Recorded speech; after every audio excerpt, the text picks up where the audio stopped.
derecho para poder dar esta charla, que más o menos, les adelanto ya, va a significar la transmisión de los conocimientos que tenemos nosotros como profesionales del derecho en el ejercicio permanente del derecho y más que nada de la defensa de los derechos de los jubilados. Que muchas veces, lamentable y desgraciadamente, lo tenemos como parte contraria, como parte enemiga a los funcionarios de las distintas cajas. Se olvidan ellos de que ellos son nada más que administradores de las cajas y de los jubilados, y que los que son, digamos, los más importantes de todo, son los beneficios de los jubilados, y son los jubilados. Pero lamentablemente, reitero, muchas veces en todas las cajas, desde hace muchísimos años que venimos peleando, tenemos ese inconveniente, y muchas veces los abogados somos considerados directamente enemigos de esos organismos y de los empleados a veces. Entonces tratamos de corregirlo de alguna manera. Y lo que queremos darlo ahora a conocer es cuáles son los derechos que tenemos nosotros, tanto los jubilados como los que nos vamos a jubilar, para poder de esa manera reclamar. Porque si no conocemos cuáles son nuestros derechos, por supuesto, muchas veces pasa desapercibido el interés o la necesidad o el derecho que tenemos justamente por ignorancia. Nosotros vamos a hacer una exposición acá, más que nada en forma general, pero para darles a ustedes el conocimiento de que tienen derecho y que tienen que ver a una persona que tenga conocimiento real del derecho y de cuáles son los derechos de ustedes para que lo defiendan. Pero que sepan ustedes que sí tienen esos derechos. En primer lugar, vamos a comenzar los derechos humanos. ¿Por qué me refiero a los derechos humanos? Porque estos derechos humanos, como dice ahí, el conjunto de principios, preceptos y reglas a la que están sometidas todas las relaciones humanas en toda sociedad civil, y a cuya observación pueden ser compelidos por la fuerza. Y justamente el derecho, lo que analizamos ahora, los derechos tradicionales, es un derecho humano. Está incluido en eso. Entonces es algo que nos compete a nosotros como tal, como personas, más que nada. ¿Cuáles son las características? Son universales y son para todos, sin distinción de sexo, sin distinción de religión, de principio, nada. Es para todas las personas y son irreversibles y progresivos. ¿Por qué? Porque no se pueden devolver, están permanentemente a favor de nosotros.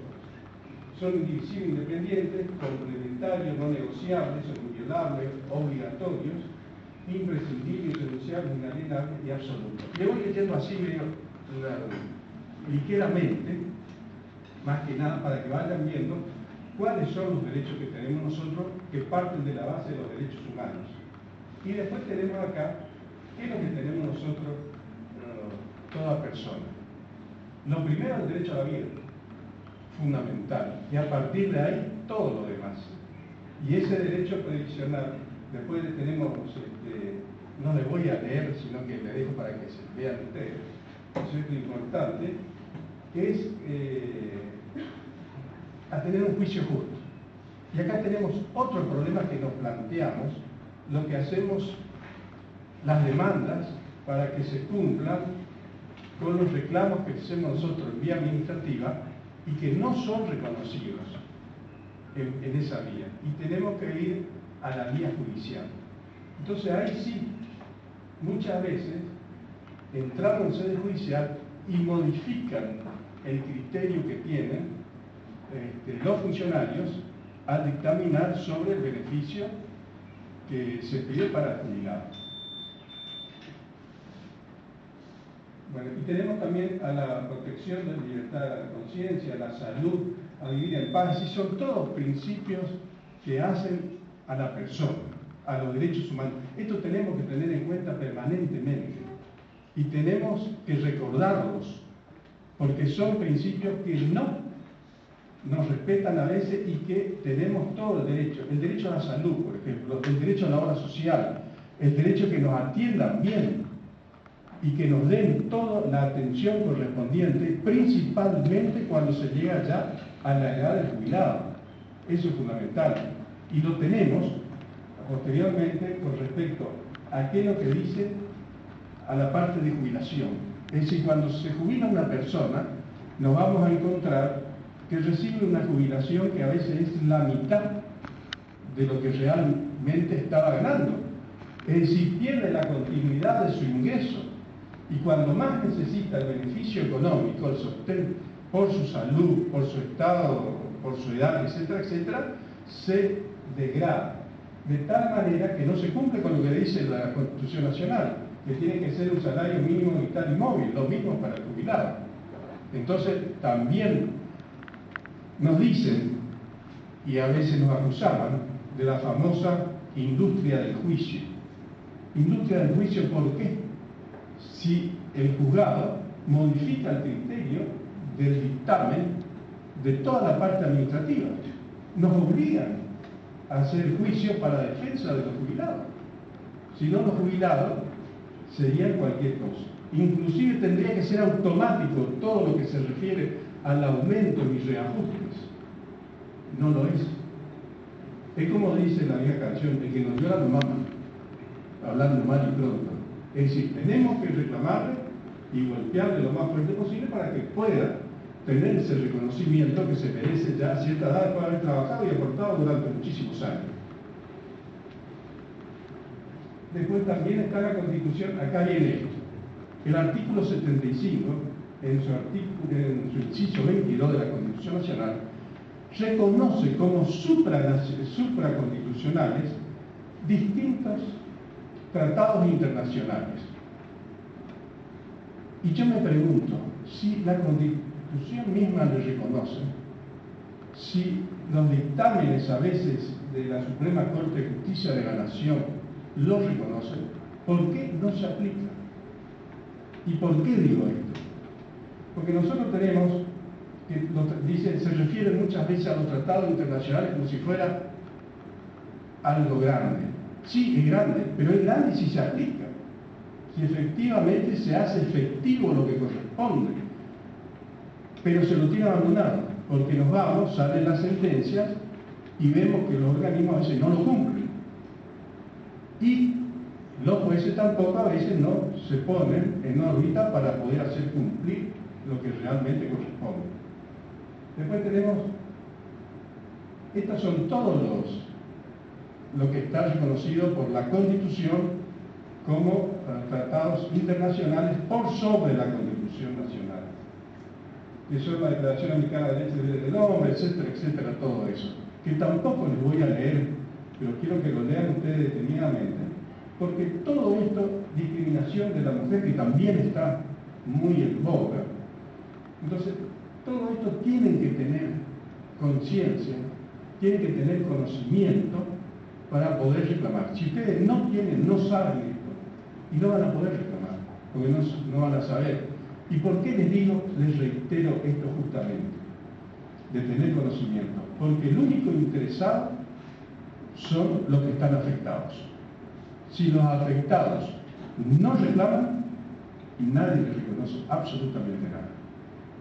Entonces, tienen que saber ustedes que tienen derechos, que son derechos que hacen a la persona, son derechos humanos, junto con todo esto que les estoy nombrando, el derecho a la jubilación, el derecho a tener una vida, digamos, íntegra, después de la jubilación, con todos los servicios que tiene la obligación de prestar el Estado. Les repito, que tiene la responsabilidad, la obligación de prestar el Estado, y que sin embargo no lo hace. Y por eso muchas veces nosotros, y también les repito esto, los abogados, somos los malos de la película, porque nos enfrentamos bajo todo punto de vista contra todo este criterio que tienen formado esta gente, de que tienen que reconocer estos principios. Y que muchas veces, ya sea por ignorancia, o ya sea por acomodo, o ya sea por situaciones económicas o otras, no lo hacen. Entonces, pasamos nosotros a defenderlo. y tratar de que se apliquen como corresponde. Los principios de los derechos previsionales. Este sí me interesa leerlo y que lo lean y que lo tengan ustedes presente permanentemente. Es universalidad, porque está orientado a garantizar que todas las personas tengan derecho a la cobertura de las prestaciones con independencia que desarrollen o no una actividad económica, y que su actividad laboral sea independiente o autónoma. Es decir, todo el que presta un servicio que paga su caja tiene que tener como corresponde su beneficio de jubilación. La integralidad, este principio se dirige a proteger a las personas de todas las contingencias. Y vemos ahora la igualdad, porque está junto con la universalidad, para todos, en forma igual, similar, sin distinción de acomodo ni lo que sea, sino que le presten el servicio que realmente corresponde, evitando todo trato discriminatorio. Fíjense ustedes que le vamos recalcando permanentemente la discriminación, que eso existe, y eso tenemos que tratar de ir rompiendo con todo esto. El principio, la subsidiariedad, este principio postula que la seguridad social no debe adquirir carácter de garantía absoluto, sino que también es subsidiario de otras secuelas y otras consecuencias. Integralidad de la seguridad social son otros principios generales, la obligatoriedad de los seguros sociales. En todo esto vamos viendo lo que dicen las leyes en beneficio de los jubilados. Es irrenunciable la movilidad de la jubilación. Acá viene este principio. Esto está en la Constitución Nacional, en el artículo que les leía hoy al principio, que era el 14 bis.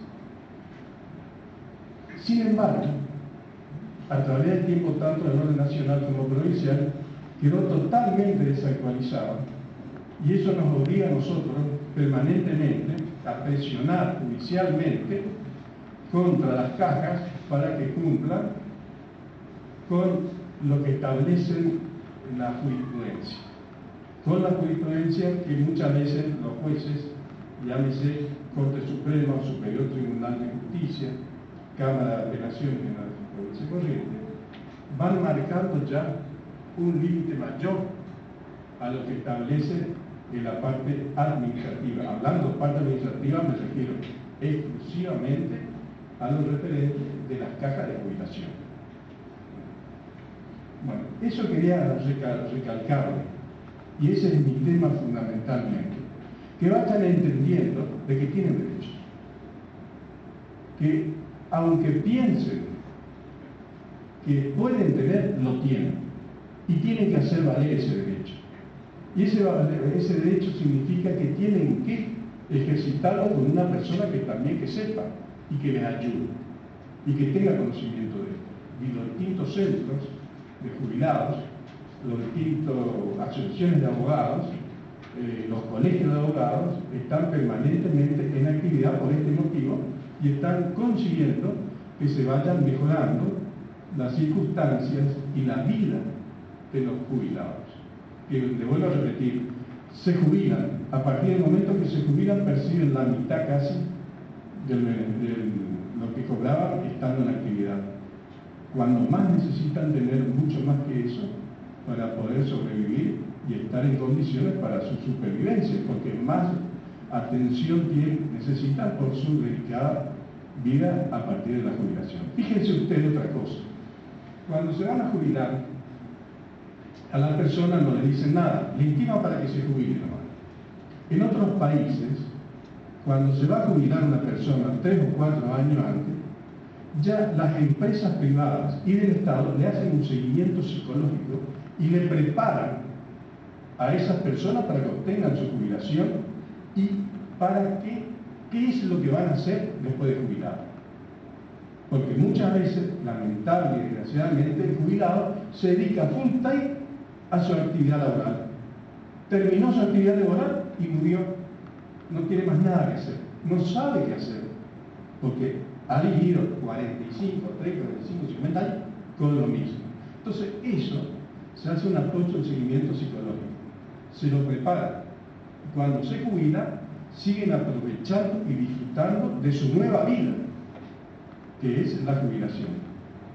Eso está cambiando de a poquito, porque la misma gente se va dando cuenta a través del tiempo de estas circunstancias. Van cambiando y van disfrutando, después de jubilado, de otro tipo de actividad. Les voy a dejar con el doctor Ruiz para completar la segunda parte más específicamente. Muchas gracias.